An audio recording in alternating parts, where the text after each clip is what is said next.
With trade negotiations between the world's two biggest economies still a work in progress, China's close and reliant neighbors are feeling the impact. On the outskirts of Bangkok, RUTTAPON LARBSRISAWARD runs a houseware company started by his father. The medium-sized business is heavily dependent on China. Factories there supply raw materials RUTTAPON uses to manufacture products for his Thai customers. The trade war is costing him money, but despite that, he sees an upside. I think there's benefit to be made.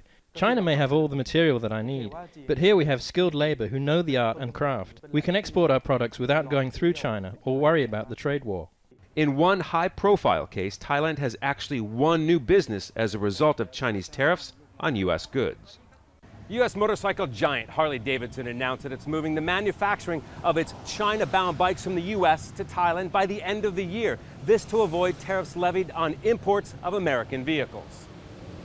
The company had actually opened a factory in Thailand before the trade war to supply the growing East Asia market. But an economic advisor to one of Thailand's largest companies warns of a threat not just to Thailand, but to the global supply chain if China and the U.S. can't settle their differences soon.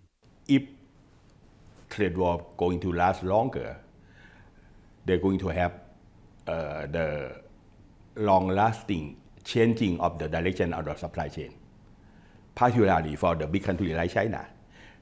It seems to me that China now going to become more internalize their economy. That means China will rely less on neighboring countries for materials and goods, producing more of its own. That'd be bad news for countries like Thailand. Its largest export market is China. The economy here relies heavily on its big neighbor to the north, so businesses could be forced to recalibrate their supply chains. Scott Heidler, Al Jazeera, Bangkok.